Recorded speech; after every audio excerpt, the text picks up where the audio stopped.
bagaimana penerapannya pada film pendek. Babak 1. Babak 1 secara umum berisi perkenalan karakter, beserta problematika yang hadir dan kemudian berkembang pada babak-babak berikutnya. Berikut adalah hal-hal yang mestinya terwujud dalam babak 1, antara lain: 1. Karakter dalam eksposisi awal, status quo. Pada bagian ini protagonis ditampilkan dalam kesehariannya.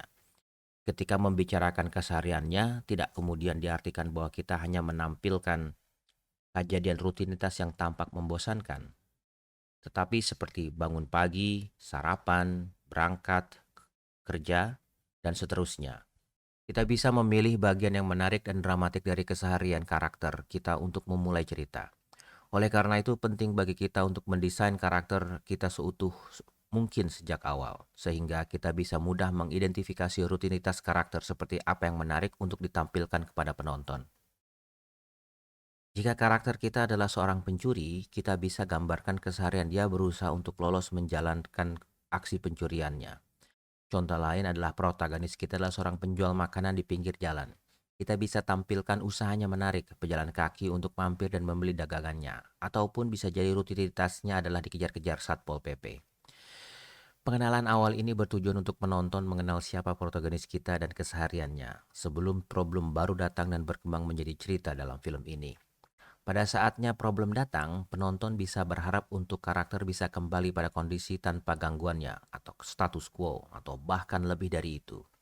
Konsekuensi dari ini, penonton jadi lebih dekat dan peduli pada karakter sehingga mereka merasa perlu untuk terlibat dalam perjalanan karakter di sepanjang film. Meski demikian, penulis perlu berhati-hati untuk tidak memberikan informasi yang terlalu banyak pada bagian ini karena penonton butuh sesegera mungkin diperkenalkan pada problem utama. Eksposisi awal yang terlalu panjang membuat penonton bosan. Pengenalan karakter bisa terus dilanjutkan seiring berkembangnya cerita. Jadi tidak perlu semua ditumpuk di depan. Tidak pernah ada ukuran baku untuk berapa seharusnya bagian ini dalam suatu cerita. Justru disinilah seninya. Penulis harus dapat menakar dengan baik apakah pengenalan ini sudah cukup membuat penonton merasa terikat dengan karakter utamanya tanpa membuat penonton merasa bosan menontonnya.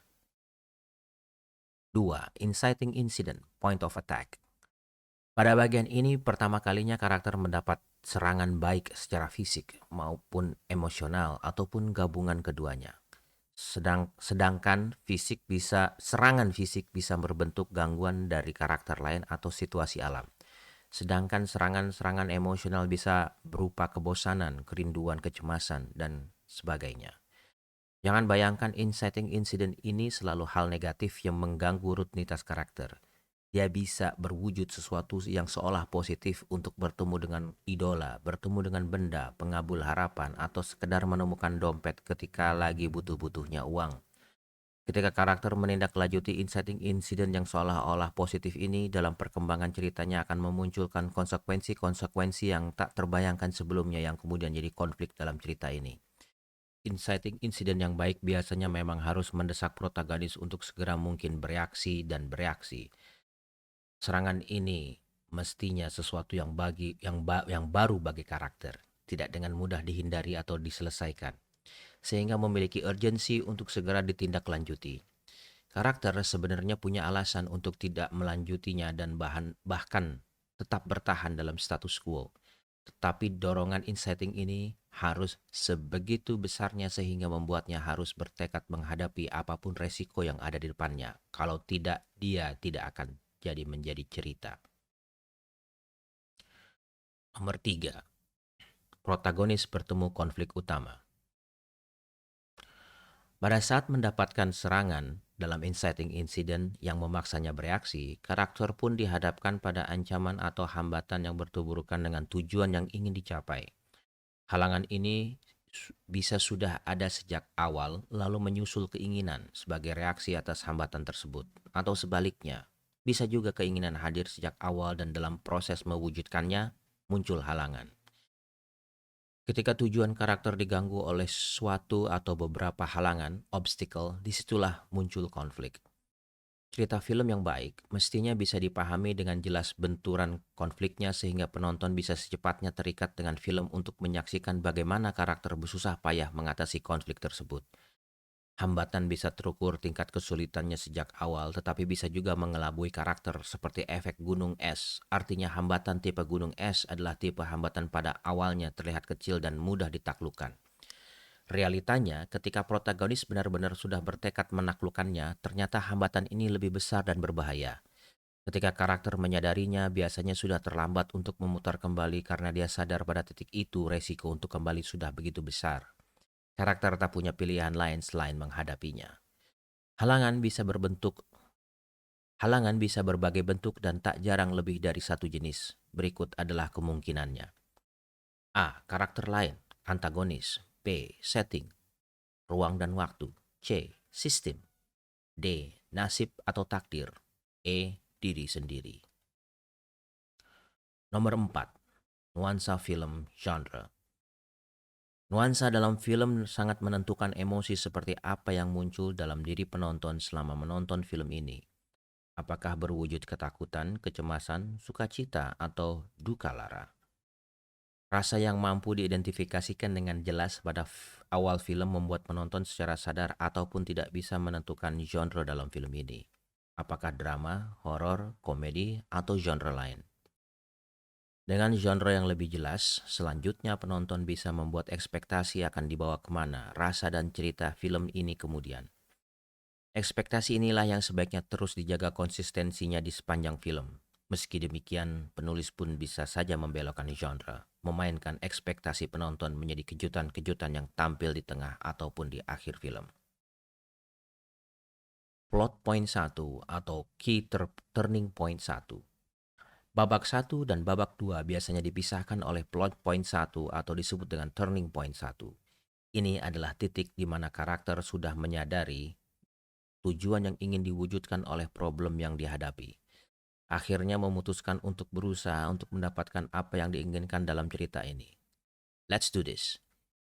Ini menjadi titik awal di mana karakter menjalani petualangan baru dalam hidupnya, dimulai dari babak 2. Babak 2. Begitu karakter memutuskan untuk mewujudkan apa yang diinginkan dalam cerita ini, dia masuk ke babak 2. Babak yang dalam porsi dramatiknya punya porsi paling besar dibandingkan dengan babak 1 atau babak 2. Ini adalah babak yang paling ditunggu-tunggu oleh penonton karena pertama kali karakter kita harus menghadapi petualangan di dunia baru. Sehingga di samping dia harus berhadapan dengan ancaman yang sering datang dari luar, dirinya pun harus dengan cepat beradaptasi dengan dunia baru ini. Proses jatuh bangun karakter yang seolah menjadi fish out of the water ini menarik diikuti oleh penonton. Untuk itu dibutuhkan kejelian pencerita untuk menjaga daya tarik cerita ini sepanjang babak. Seringkali pada babak ini karakter baru menyadari bahaya yang sebenarnya dihadapinya dalam usaha mewujudkan tujuannya tersebut. Halangan yang samar-samar terlihat atau mungkin seolah terlihat jelas pada babak 1, kini menampakkan wujud asli yang lebih menantang untuk ditaklukkan. Bisa jadi efek domino atau efek bola salju terjadi pada babak ini, di mana problem yang seolah kecil kemudian sering berjalannya waktu semakin membesar dan tak terbendung. Karakter kita juga bisa mengalami salah paham, salah perhitungan, salah jalan, salah ambil keputusan yang membuat situasi semakin runyam dan seolah semakin jauh dari tujuannya. Kompleksitas masalah terus bergulir dan berkembang dalam babak. Kompleksitas masalah terus bergulir dan berkembang dalam babak ini. Semakin karakter kita tenggelam atau terlena dalam problem yang dihadapi, semakin penonton merasa ingin terus mengikuti jalan hidupnya. Plot point 2 atau key turning point 2.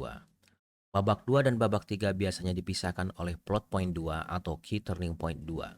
Titik ini sering disebut juga the lowest point karena menggambarkan secara dramatik titik terendah bagi karakter kita dalam wujudkan tujuannya.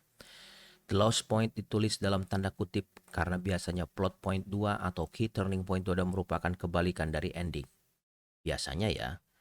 Untuk tujuan dramatika cerita, biasanya apabila ending cerita digambarkan karakter berhasil mendapatkan tujuannya, maka plot point 2 digambarkan karakter seolah-olah gagal total dalam mencapai tujuannya.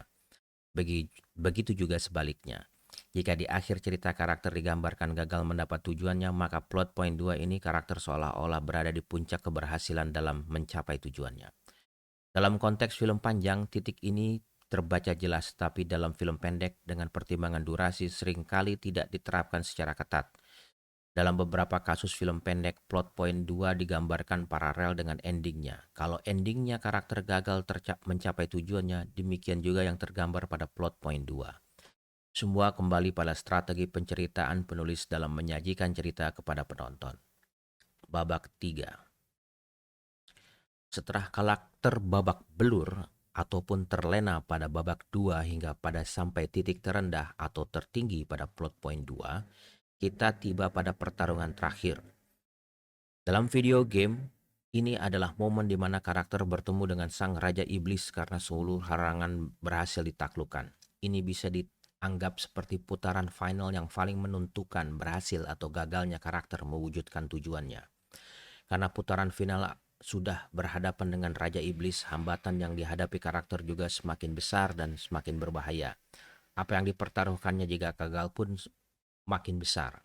Di titik ini karakter sudah tidak mungkin untuk mundur dari pertarungan karena resiko untuk mundur dari pertarungan pun tak kalah besarnya dengan terus berjuang. Titik puncak pertarungan ini disebut klimaks. Sepanjang perjalanan cerita, penonton menunggu hadirnya momen yang dipercaya paling seru ini. Di babak 3 ini, semua problem yang diperkenalkan dan berkembang pada babak-babak selanjutnya harus terselesaikan. Penyelesaiannya ini bisa berbagai macam bentuknya, tapi pada prinsipnya menjawab apakah tujuan yang sejak awal berusaha diwujudkan karakter pada akhirnya berhasil atau gagal tercapai. Wujud berhasil kegagalan dan keberhasilannya pun bisa bermacam-macam. Bisa sesederhana karakter berhasil atau gagal dalam pertarungan terakhirnya di klimaks. Momen setelah klimaks ini secara dramatik cerita biasanya cenderung menurun drastis karena sudah tidak ada lagi konflik. Momen ini berisi bagaimana karakter menyikapi keberhasilan dan kegagalannya dalam mendapatkan apa yang diinginkan. Oleh karena itu, mestinya bagian ini tidak terlalu lama untuk menghindari kebosanan penonton. Di level yang lebih lanjut, pencerita bisa membuat babak 3 lebih kompleks dengan membuat karakter mendapati pelajaran hidup setelah melewati berbagai halangan sepanjang cerita. Pelajaran hidup ini membuat karakter sadar apa yang sebenarnya dia butuhkan, atau di bab karakter disebut need. Dengan adanya pelajaran hidup ini, tak peduli berhasil ataupun gagal karakter dalam mendapatkan apa yang diinginkan karakter. Karakter bisa mendapat kesempatan berubah menjadi orang baik. Meski demikian, beberapa cerita yang karakternya telah memahami apa yang menjadi need-nya, dia bisa kemudian acuh dan tetap fokus pada apa yang menjadi keinginannya sejak awal. Karena suatu alasan yang bisa dipahami penonton, protagonis ditampilkan mengabaikan pelajaran hidup atau apa yang dibutuhkan untuk menjadi orang yang lebih. Dalam hal ini tidak ada yang benar salah. Ini semua tergantung pencerita. Akan membawa cerita ini kemana dan pada akhirnya ingin menyampaikan apa kepada penonton. Bahkan ketika pencerita dengan sadar membiarkan karakter menutup cerita tanpa mendapatkan jawaban apakah karakter berhasil atau gagal mendapatkan apa yang diperjuangkannya sepanjang cerita. Boleh-boleh saja. Yang penting pencerita sadar konsekuensi dan pilihannya mengakhiri cerita karena ini yang kesimpulan yang dibawa penonton pulang setelah menonton. Tidak hanya kesimpulan seperti apa cerita ini, tetapi pelajaran hidup apa yang mereka dapat dalam film tersebut.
struktur 3 babak yang telah dijelaskan di atas.